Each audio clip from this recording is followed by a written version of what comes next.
I would like, if I may, to take you on a strange journey.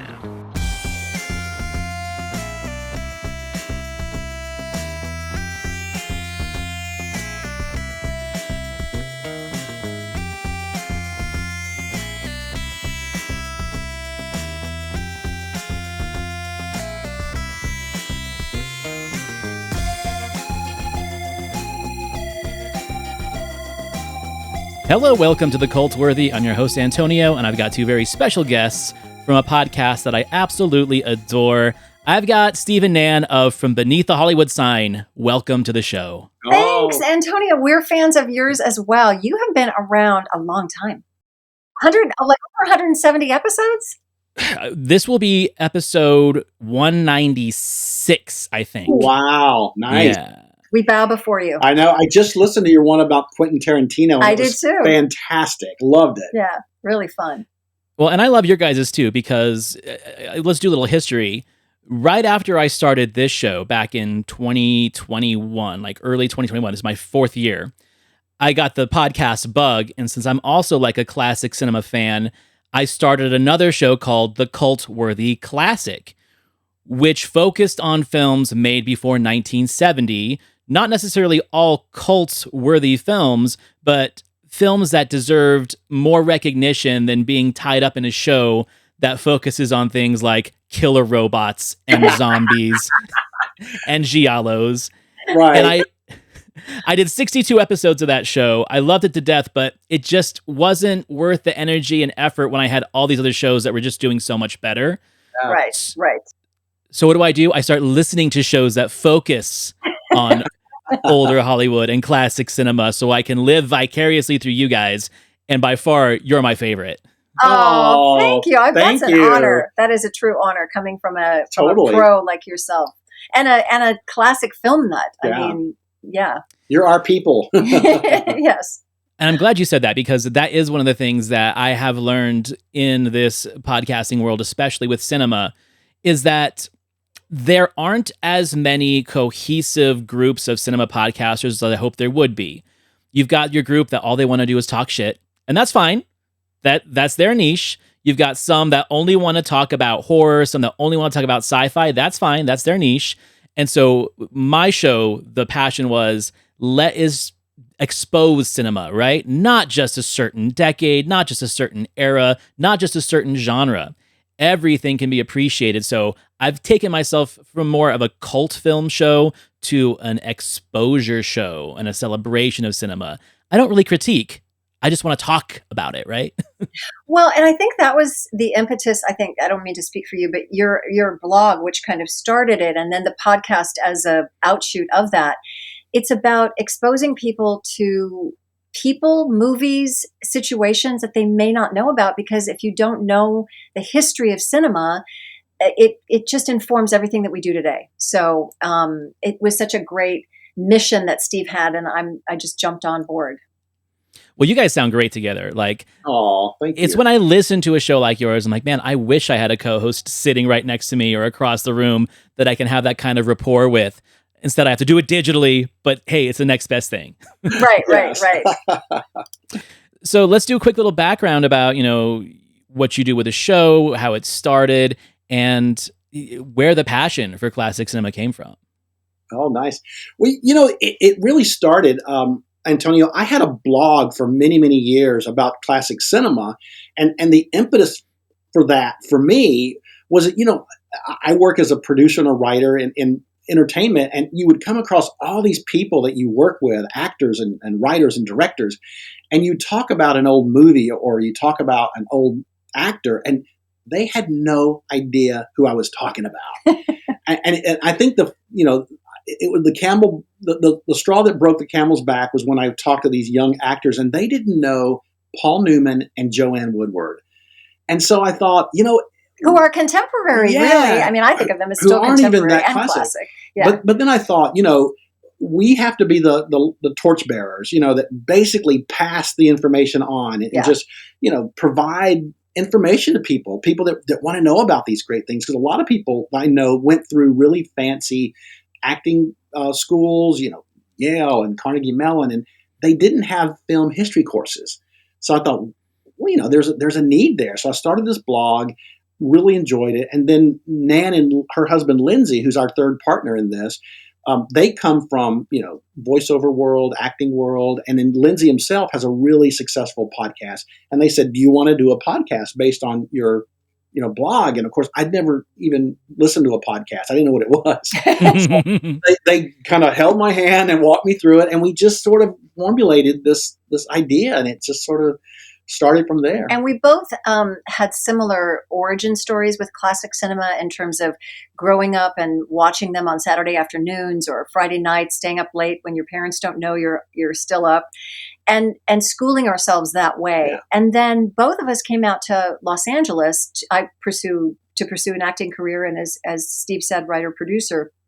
And there were people at that time from the golden era that were still around. Yes. And Steve has many stories of people that he's met. I have a few encounters as well, which were just so thrilling. And so to keep those people alive in the hearts and minds of everyone who loves cinema is a real passion and mission of ours. Absolutely. And I always say, like our generation, we were sort of the bridge. We got to Hollywood when all these great people were still around and still available, but nobody was that interested in them then. And, we sort of bridged the next generation. So I love that we're able to do that, just to, remind people, of who these people were and how great they were and how wonderful these movies are. So definitely a passion for both of us. I mean, I'm definitely of the generation for sure that was the Tarantino generation, the Sundance generation, like the mid to late 90s, early 2000s. And as we got older, we started kind of like, I don't know, poo-pooing the newer film fans who were so excited about what was current, but had zero interest in the past. Yeah. If it was black and white, we don't care. If it was a remake of an old movie, we don't care. And I think one of the things that helped kind of bridge that gap a little bit more was the advent of social media, because now if you can put a digital picture on something older and make it cool, put it on an app like Letterboxd where you can see what other people are watching, then it becomes almost like a Pokemon game. They want to start collecting movies and collecting cinematic experiences. So at first, I was totally against how that was working, and now I'm like deep in it because I realize it is just a new way that we are getting people exposed to the history of cinema. Yeah. And with all the weird sociological and political turmoil this country is in, let's not forget that movies are history. Music is history. Yes, absolutely. We have done a few episodes on the various decades from the golden era, starting with the 30s and kind of our favorite, more obscure films, 30s, 40s, 50s, 60s, and we recently did the 70s. And what we talk about so often, is how the culture is so reflected in each decade. And you can see what's happening in the world and what's happening on the screen are so either in reaction to or, as a response to. I mean, it's fascinating to look at cinema that way and to learn about ourselves and about the world through the various decades of cinema. Yeah, absolutely. And, one of our very first episodes, we did an episode about the great character actress Anne Revere, who we all know was blacklisted, during the McCarthy trials, the Black Scare, the Red Scare. And that was one of our most popular episodes. And a lot of people talked to us afterwards, and they had no idea that this blacklist even happened. So which is amazing. Yeah, like know your history, because look around, folks. It's not out of the realm of possibility that it could happen again. So, keep yourself alert and, stay on it. Yeah, many blacklisted writers who never really got full credit for movies that we all know and cherish because they really couldn't. It is a fascinating thing, absolutely. I loved your 70s episode, by the way. I love that Steve put Smile on his list. It's a fantastic movie. It's a fantastic movie, and for sure, Michael Kidd is one of the best parts of that movie. I just love that movie so much. And then you kind of brought it full circle. I love the very end when it just shows him leaving that motel and you see in the crack of the door the girl who just gave the crown away is in his bedroom.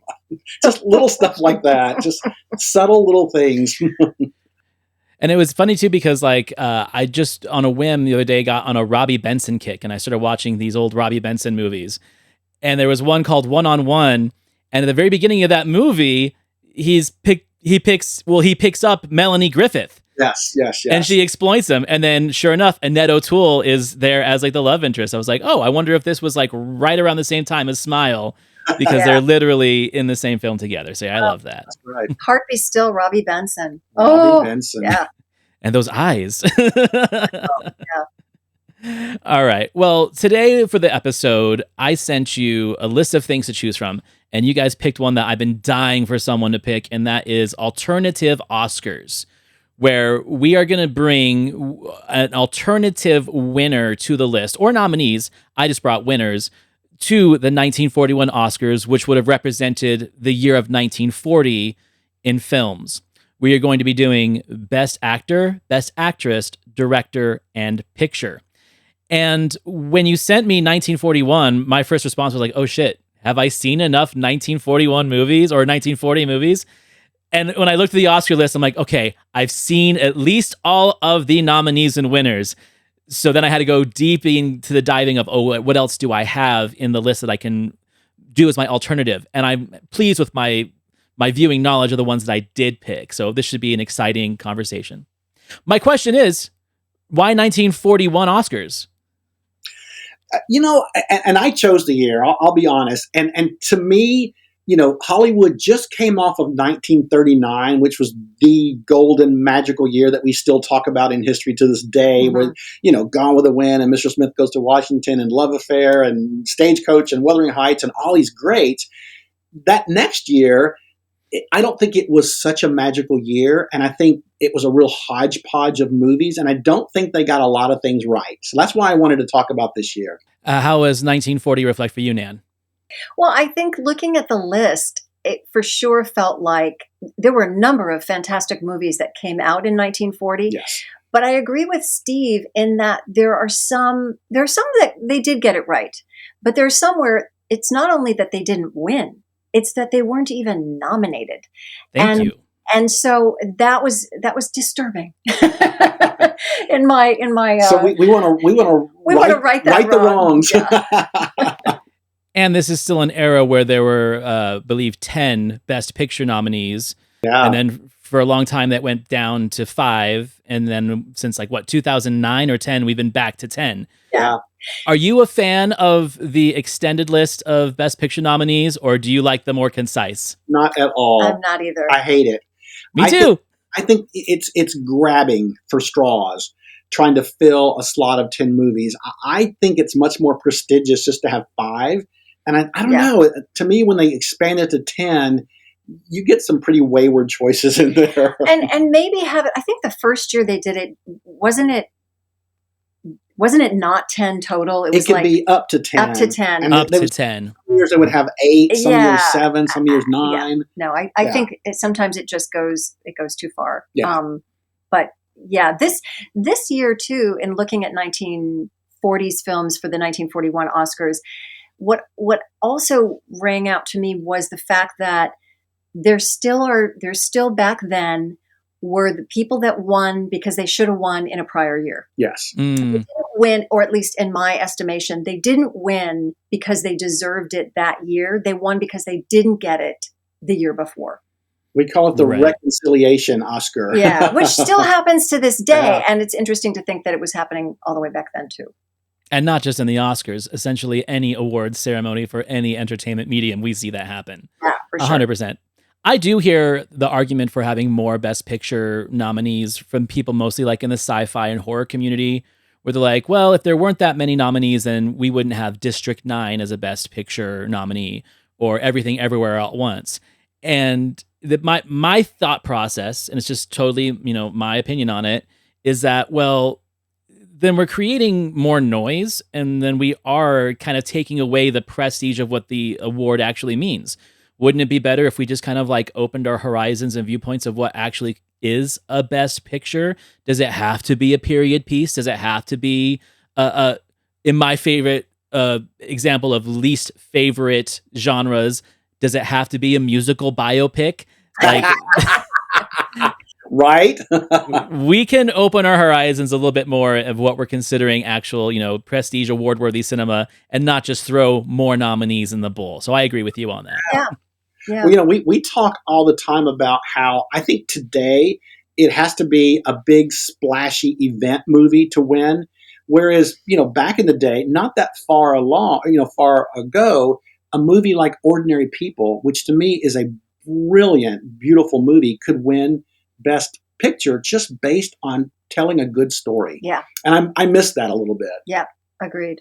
Yeah, me too. I also feel like, I don't know, not to be a conspiracy theorist, but I believe they go in cycles, because they'll have like two indie kind of under the radar movies like Nomadland and stuff like that kind of pop up.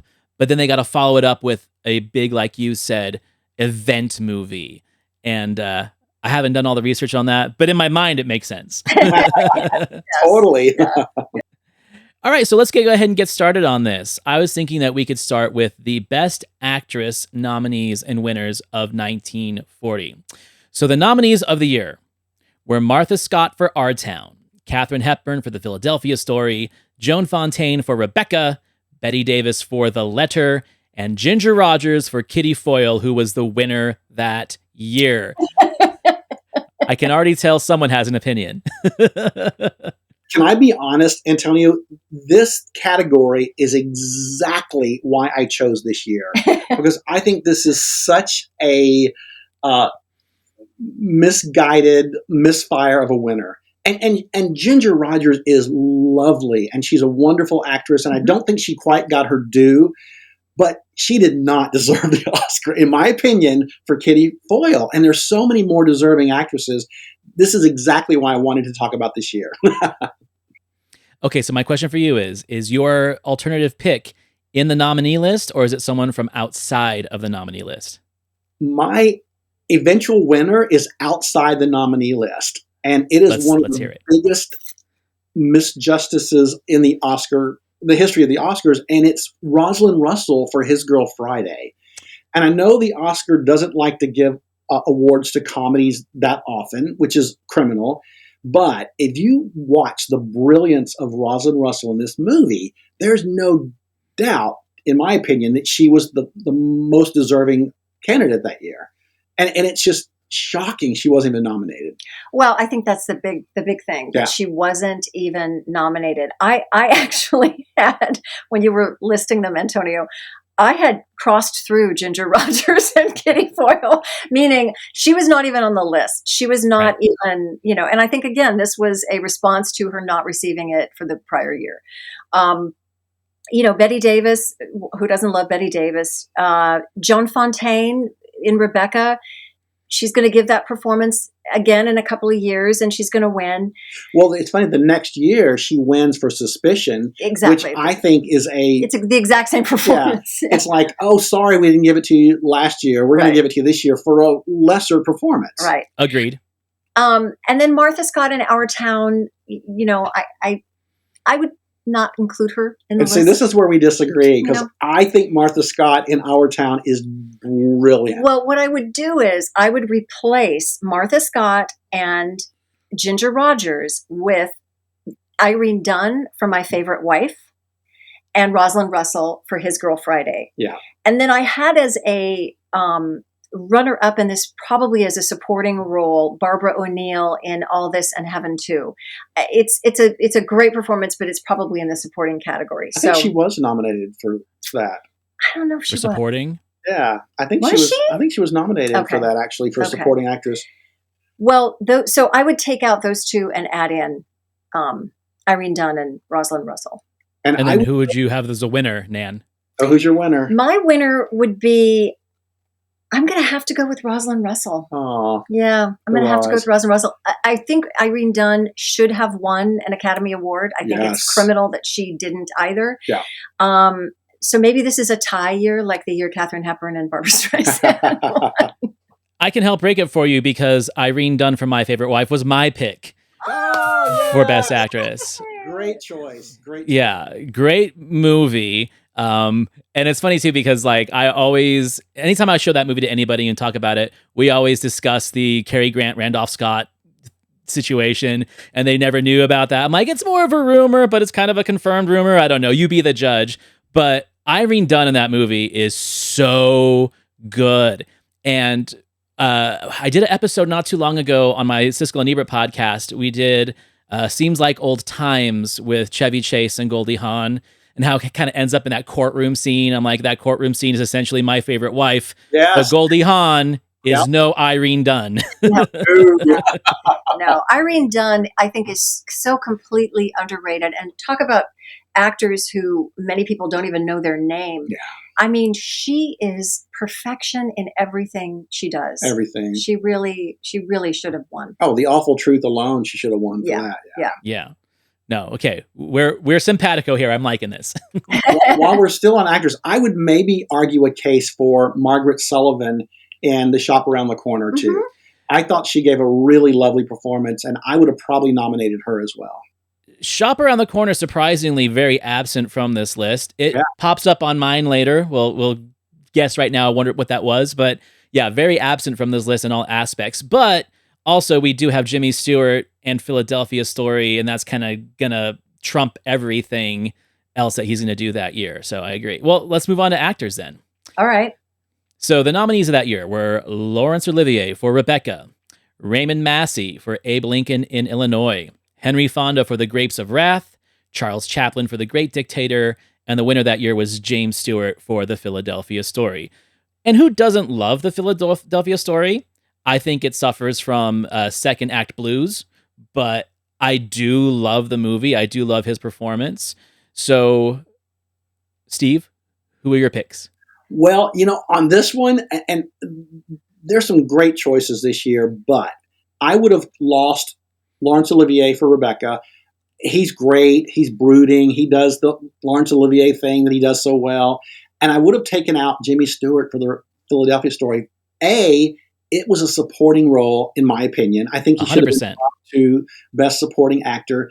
And B, I think Cary Grant stole that movie. And if anybody got nominated from it, it should have been Cary Grant, in my opinion. So I would have put Cary Grant in Jimmy Stewart's slot. And for Laurence Olivier's slot, boy, I would have chosen from four. And it's Brian Dunleavy from The Great McGinty, I thought was wonderful. Joel McCrea, Foreign Correspondent, I thought was really wonderful. And he's so good because he underplays everything. And I don't think people realize how good of an actor he was. And then also William Holden in Our Town, I thought was lovely and gentle. And I think he matched Martha Scott. He was right in there with her. And then this is a little crazy one, but I thought George Raft in They Drive By Night was sublime.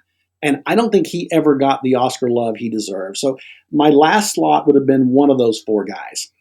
Wow. I like it a lot. Yeah. Right. Did you have a winner? Oh, you know what? My winner for this one is definitely Henry Fonda, The Grapes of Wrath. Okay. It's good. It's hard. I think he should have won. Yeah, that's a tough one. Yeah, that's a really tough one. All right, can I jump in here? It's your turn. So I agree. Jimmy Stewart, definitely a supporting role, not a lead role. Should have been Cary Grant. And again, I think this is in response to him not winning for Mr. Smith Goes to Washington the year before, Robert Donat winning for Goodbye, Mr. Chips.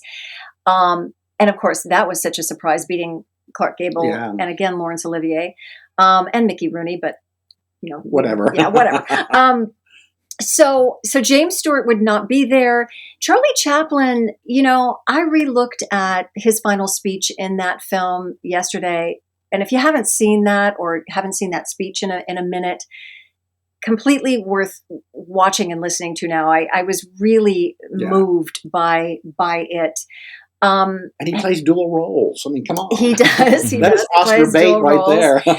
I recently saw Raymond Massey in Abe Lincoln in Illinois, maybe, 8 months ago. And his performance is spectacular. Yeah. Agree with Laurence Olivier and Rebecca.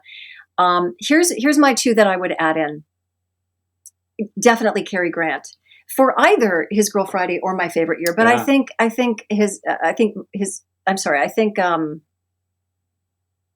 Philadelphia Story Philadelphia. is really where Yeah. he shines. And then what about adding to the nominee list? What about adding Edward G. Robinson, who never got his due? He won an honorary Oscar 2 months after he passed away. He gives performances that are just, we think of him, you know, as a kid, I always thought of him as the gangster guy. But when you really look at his career, that's not what he does. I mean, he does that, but and very well. But Dr. Ehrlich's Magic Bullet was his favorite role, I think, that he has been quoted as saying, of all of his career. And, you know, it's classic Oscar nominee performance in that he ages 35 years. It's a biopic. I mean, you know, let's add him. Let's have him in there. Yeah. So my winner, because I think he should have won at some point in his career competitively, would be Cary Grant. I like it. I like it. Steve already threw out the name of the person that I would pick not only as the nominee, but my winner, because I like a dark horse, and that is Joel McCrea for Foreign Correspondent. Oh, yeah. Nice. I love that movie, and you're 100% right. There is a skill in underplaying a role, especially when you are like in a spy espionage movie where there is a lot of ham-fisted performances, and you're bringing the realism to it. Yeah, that would have been my pick for sure. So yeah. Good choice. Cool. He did it so well. He made it look so easy that I don't think Oscar voters realize how tough what he did was. Mm-hmm. Especially, I mean, so I love the idea of characters that are keeping secrets, because keeping secrets is hard enough as it is in real life. To be able to portray keeping secret as a performance in a film, I think is, I mean, because lying is acting, acting is lying, and now you're creating like a sub-layer to that where you are lying and acting as lying. Like, I love that, and when I see it done well, it is perfection. All right. And don't you feel like when performances are underplayed in that way, that the Academy and people in general don't really think you're doing much, and so you don't tend to get a nomination or the recognition that you deserve? Yeah. It's that those kinds of subtle, quiet, I always talk about the stillness of a film actor, and it's why I still, every time I get a chance, Glenn Close should have won for The Wife, because she doesn't have a lot of lines, but it's a film performance that is, it can't be matched, in my opinion, by anybody that year. Yeah. So I'll agree with that. I think one of the people who actually does it really well that did get recognition in his career was Philip Seymour Hoffman. I think Philip Seymour Hoffman was a king of underplaying roles. He was also good at being, you know, boisterous too, but not going like, I'd say sometimes some of the full method actors do it too much, where it's like now you are visibly underplaying a role, but finding that right level of performance, 100%. All right, let's go on to director. So the nominees of that year were Alfred Hitchcock for Rebecca, George Cukor for Philadelphia Story, William Wyler for The Letter, Sam Wood for Kitty Foyle, and then John Ford for The Grapes of Wrath. So, Steve? Some great choices here, but for me, I could lose Sam Wood for Kitty Foyle, obviously. I mean, don't think that I'm hating on Kitty Foyle all this time, but it's a good movie, but it's more of a soapy movie. You know, we get to see, you know, Ginger choose, you know, between James Craig and Dennis Morgan. Okay, that's basically it. I would lose him, and I would also take out William Wyler for The Letter, although it's a really good movie and the direction's really fine. I don't think it's his best work, and I just think there's better choices. Mm-hmm. And my, you know, alternative best director nominees would definitely be Charlie Chaplin for The Dictator. That movie is, I don't think we were quite ready for that movie. Yes. And it's so ahead of its time, and it's so ingenious, and his direction is so good. And, you know, he directs himself in 2 roles. Come on, Oscars.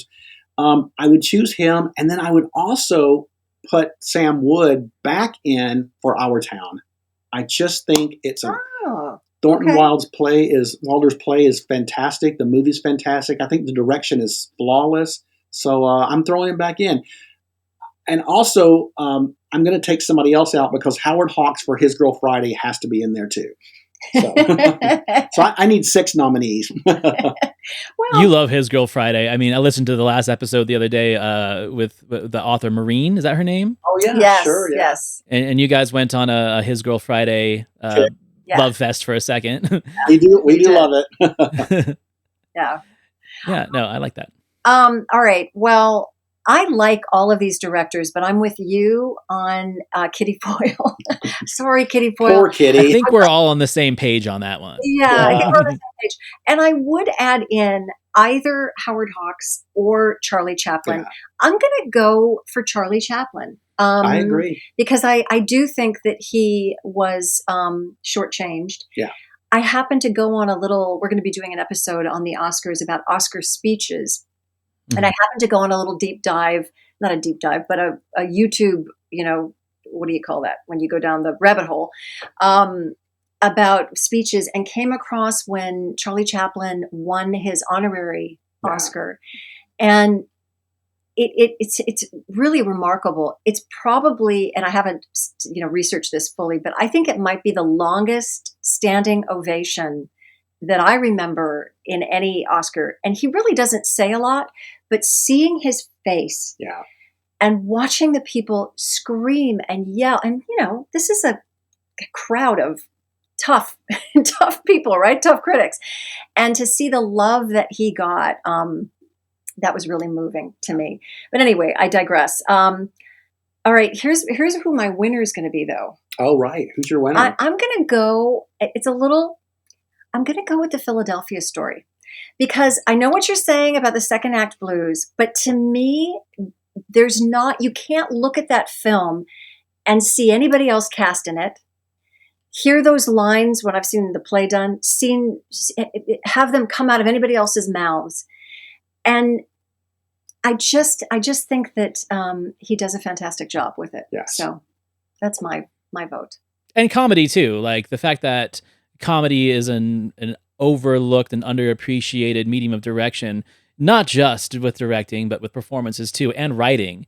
With my Siskel and Ebert podcast, I think that's the one thing that Roger had the biggest gripes with his comedies is like, if you're going to be a comedy, make the attempt to make me laugh. Like, don't just do it with, and there's places for dumb comedies and pratfalls in people's hearts, but the skill of making something funny, not just with the writing, but the performance and the direction, that trifecta is hard. Because drama, ask any actor, drama is usually the easiest to do, right? And that doesn't mean it's done well, but it's easier than being funny. More people can be dramatic than funny. Yeah. And there's nothing worse than watching someone who's not funny be funny. I'm sorry. Well, and the timing part of that, the timing piece of it, especially in Philadelphia Story, everybody hits it right, exactly right. So I love that you said that, because that is another thing, especially with me, is that why isn't there an Academy Award for like best blocking or best blocking following? Yeah. Right? Yeah. Because you can direct actors on a scene, but I mean, when it comes to especially the madcap comedies of the 30s and 40s, the blocking in that, it's like playing music, right? There's a rhythm to it. If you don't have it right, then it doesn't work. And I agree with you. Philadelphia Story does nail it, especially on that one. Well, and just going back to what we were talking about at the top about actors and people nowadays in the industry not knowing the history of film. If you want to go into comedy, if you want to play a comedic role, you need to be watching those films from the 30s and 40s and studying the Barbara Stanwicks and Jean Arthur. Watch Jean Arthur, folks. Exactly. I mean, it's something to really, really study and learn from today. Agreed. So for this category on me, this is where I kind of gave some justice to Ernest Lubitsch and The Shop Around the Corner. Oh. And I threw him in the list for best director because I felt of all the categories that worked the best for me. And so I gave it to him as well, because it is a charming film and it's not on the list, and it needed to be on the list. I love that you gave him that love. I do too.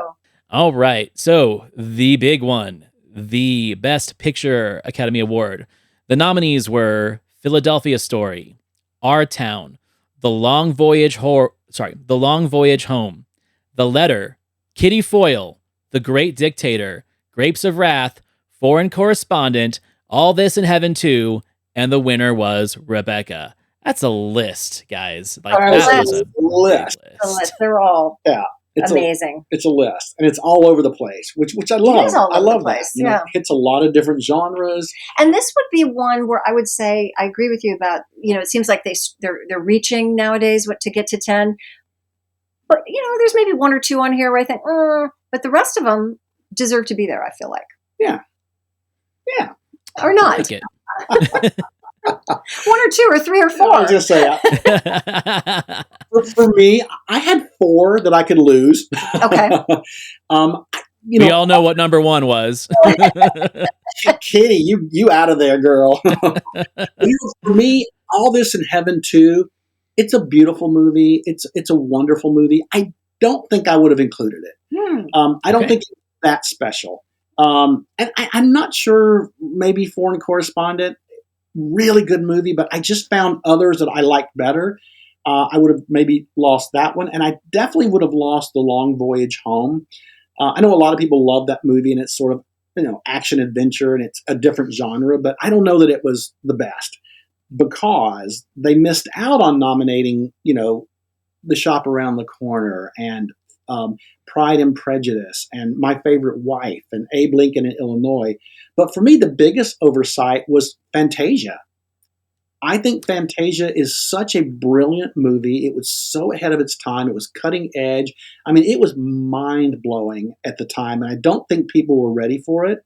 But, just the combination of animation and live action and just incorporating all these incredible classic music scores to tell this sweeping story with Mickey Mouse. I mean, come on. How could you not nominate something that innovative? I had that on my list. Yeah, Fantasia. Yeah. Who did you have winning? For me, this year, I think I would have given it to The Grapes of Wrath. Yeah. I think it's such an important, wonderful movie. Yeah. Mm-hmm. Good choice. Well, as I said, I had Fantasia on my list. I had actually also had Pinocchio. I love because that. I think Pinocchio, I mean, that is a creepy, scary, disturbing film. And so I felt like that should have at least been recognized. It's interesting to think about the fact that, how did they picture animation at the time? Certainly there wasn't a category for it in the Oscars at that point.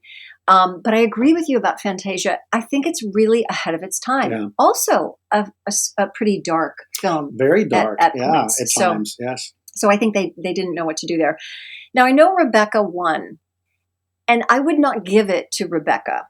I think Hitchcock deserved it for either Rear Window, probably Rear Window, I would say, for Best Picture. Who I went to ultimately for, I would have taken out Long Voyage Home. I would have taken out Kitty Foyle. And my choice, again, I'm going to go with, because I chose it for the director, Philadelphia Story.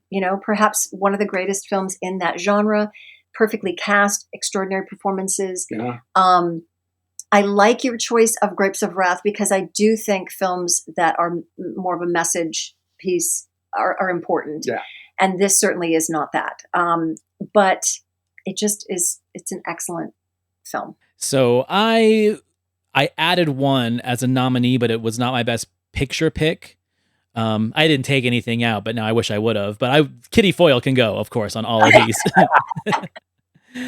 I have to go back and revisit Our Town. I think I have some stigma for Our Town because I've been in and seen too many bad community theater productions of Our Town, and that can spoil it a little bit, right? But it's definitely worth the revisit. I agree with Steve. I would have gone Grapes of Wrath for the winner because I do think there is something, and this is definitely a Ford thing, right? Being able to make a movie that doesn't feel epic in its presentation on page from a novel, feel epic on screen, and I live in Utah. I live in Monument Valley country, right? So I know what that can be done on camera, but to have just these barren, wasted plains and dust flying around. So visually, it's amazing. Performance-wise, it's amazing. And yeah, I think that if the best picture aspect of it, this is something that's a message film as well, I think that is kind of a gimme. The nominee I would have added on there because I'm a sucker for a period piece. I'm a sucker for a swashbuckler. I'd have thrown the Seahawk in there. Yes, yes. That's a good one.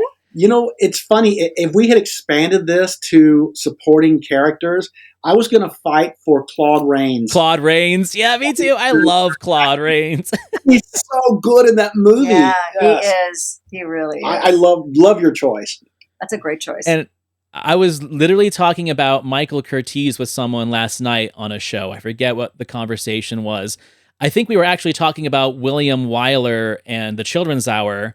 And then we got into like directors that were really comfortable in pretty much any niche. And I was like, well, Michael Curtiz did Robin Hood and The Seahawk, but also Casablanca and then King Creole and Hallelujah. Like the dude could do anything. And Seahawk, I think, was a great example of that. The problem with filmmakers like that sometimes, especially recognized in the Academy, is that I think there is kind of a bias for a filmmaker that can do too many things because they're looked at as just a journeyman or a craftsman and not as much as an artist. And I hate that. But I think, and then as much as I love the 70s, I think auteurs kind of became like the new cool kid to give Oscars to. So yeah, like the whole change of how they judged and determined the award prestige has been up and down throughout the years. And I think Curtiz is one of the most talented directors ever. And the Seahawk is just great. I mean, Errol Flynn, Claude Rains, get out of here. Pirate ships. Claude Rains, again, somebody who really never received any Oscar love, which is remarkable when you think about it. Great actor. Yeah. Really fantastic. Yeah, one of my favorites still to this day is Angel on My Shoulder with he and Paul Mooney. Yes. Right? Great one. Yes. Yes. Yeah, the whole idea of when you're good at too many things, people don't recognize it. I think there's something to that. I think it works in all entertainment industries too. Like when musicians all of a sudden decide they want to change their genre and they're like, oh, they're just going after like the gimmick of it. It's like, do you realize that some musicians stay in their lane forever because they can't do anything else? Yes. And now you're looking at someone who's doing not only theirs, but someone else's and doing it well. Yeah, I think that it gets looked down upon way too much. Yeah, you're right. We embrace the country Beyonce. I kind of do too. I'm not going to lie. I love that she did that, like try a new lane. Love it. And like the new one right now is like if Chappell Roan's new album is a country album, like it sounds like it might be, I'm in. Me too. Yep. All right. Well, this was a great topic, a great year, 1940, 1941 Oscars. And I get why you picked it now because 1939 was so big,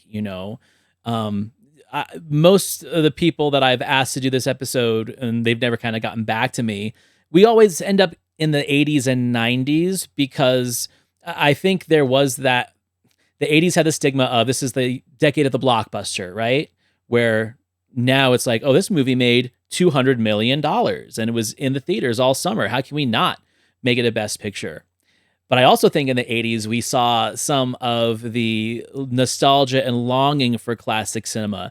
I think one of the examples I always use for that is Out of Africa, which I can't stand, but it's a best picture winner, and it reaches back to the old stories that we would see in decades like this. So yes. Yeah, I think those are conversations that still need to be had. Yeah, no, agreed. Good point. Good point. Yeah. Excellent. So thank you so much for this conversation. Let's give you guys a chance to talk about your show a little bit more.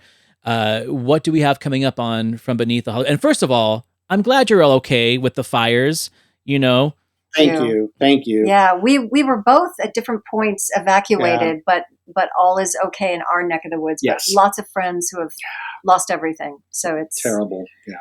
It's a rough time. Yeah. Thank you. But thank you. Yeah, absolutely. And that's one of the things that I've been thinking about too, is like, think of all the memorabilia. Think about all of the people who had collections of things that are a part of history. My favorite example of I was speaking about Spider Baby on an episode last night, how it was lost for decades. It was just on a VHS that someone just kept copying over and over and over again until Jack Hill found his 16 millimeter print of it, and then we have it again. What if that was in a fire?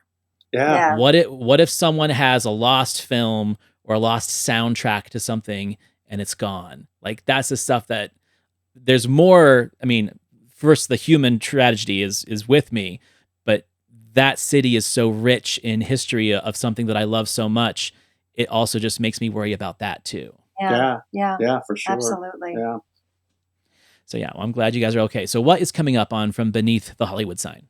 Well, we have coming up for February, we do a Star of the Month. And this February, we're doing Stars of the Month, and we're doing an episode on the Nicholas brothers, which we just finished recording. So we have that coming up. And then, as I mentioned, we're going to be doing an episode on Oscar speeches to celebrate the Oscar season. And then we've also got later on a film noir series, a 3-episode series that we have so much information because this is Steve's favorite genre. It is. That we have to really cull it down because we could probably do 6 episodes on film noir.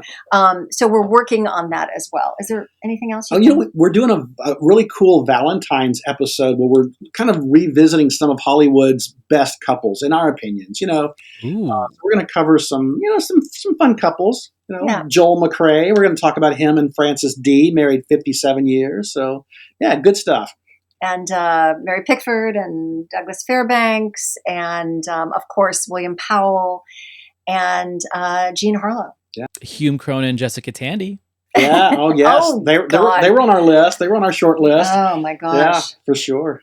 Amazing. Well, before I let you go, now that I know that noir is your favorite genre, what is your go-to noir film? Oh, and or is that like asking you to pick a child? You know what? I think I can do this. It's either The Big Heat or Double Indemnity. Those are my 2 probably top favorites. Yeah. But oh my God, I could go on and on. I love them so much. Yeah, I always have to go with Barbara Stanwyck. So I'm on the Double Indemnity train. Yeah. And I'm the cult guy, the underdog guy. So I like myself some Ulmer, and Detour is my favorite. Oh yes, Detour. Boy, wow. That is my God. Anne Savage. Whew. Anne Savage in that movie. It's 80 minutes long. And I'm a sucker for a short movie, man. I am too. Yes. Well, movies are so long these days, and I always say this, if they could tell the complicated, intricate story of Casablanca in 90 minutes, there is no need for a 3.5-hour movie. I wonder what movie you're talking about. The Brutalist.